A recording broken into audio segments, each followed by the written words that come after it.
Zach here, and today on Why I Made This, we're going to talk about the Oracle Analog Echo. This is our homage to classic Japanese bucket brigade delays, and let's get into it. Why did I make this? I wanted to distill all the cool things that those classic Japanese delay pedals had.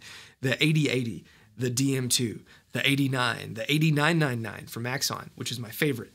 I wanted my version of that. So I talked to John Snyder of Electronic Audio Experiments, and he and I put our heads together and actualized it.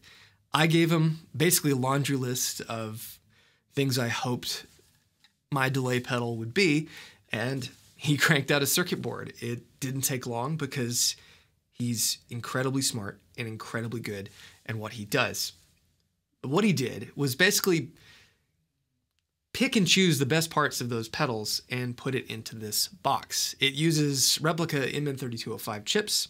The mix and the feedback are kind of taken from the Maxon side of things. The overall tonality might be a little bit more DM2, but it's not an outright clone of anything. So, what does it sound like? Well, the mix, which is the most important part on this pedal to me, was the thing we worked the hardest on. I wanted this pedal to work into the front of an amp.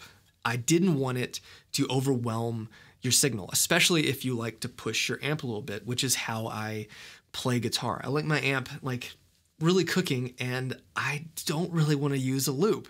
So the mix control really allows you to run this in front of an amp without completely blowing out the delay sound.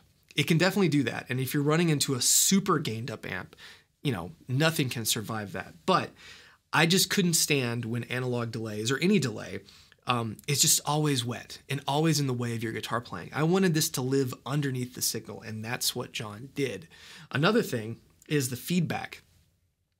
One of my favorite things about the Maxon 8999 is that it always, when you push the feedback, you know, close to noon, it always felt like it was about to oscillate. It was about to run away, but it didn't.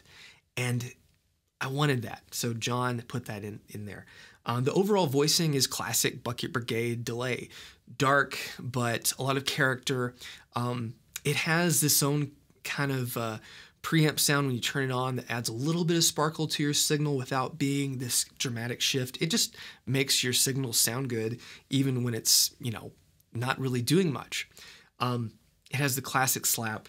It has a really good longer delay sound, but it only has about 600 milliseconds. So let's talk about who's it for. The 600 millisecond thing is kind of limiting for some people. The most classic pedals, the DM2, the 89, they have, you know, 300-ish milliseconds. So we use two chips to push that to about 600.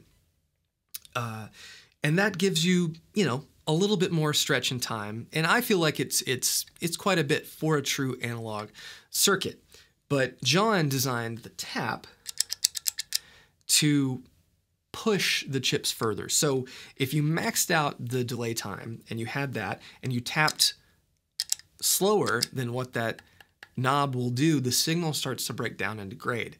So you get this bit crushed sound. So while this is definitely for all the players who want classic analog echoes for slaps, for, you know, just adding just movement and feeling underneath your guitar sound, this can also get kind of weird and crazy, and that's cool. It's like an Easter egg.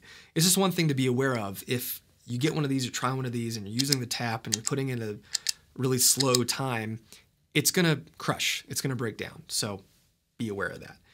But overall, it's for just someone who wants to play guitar and not let their delay overwhelm their sound. Now, caveats. Who is it not for? If you want a bunch of features, obviously this isn't it. The only thing we added is a tap out. So that just controls the tap tempo or the time knob. Same thing. Nothing crazy. No presets. No wacky settings. You can't shift what this jack does. There's no MIDI capabilities. It's just a classic analog delay pedal. And it's exactly what I wanted. And I know for some that may be a little boring, but sometimes all you need is just one really good sound to cover a wide breadth of stuff, and that's what this is. So we're going to plug it up, play it, do a classic sort of pedal demo. But thanks for checking it out. The Oracle Analog Echo from Mythos.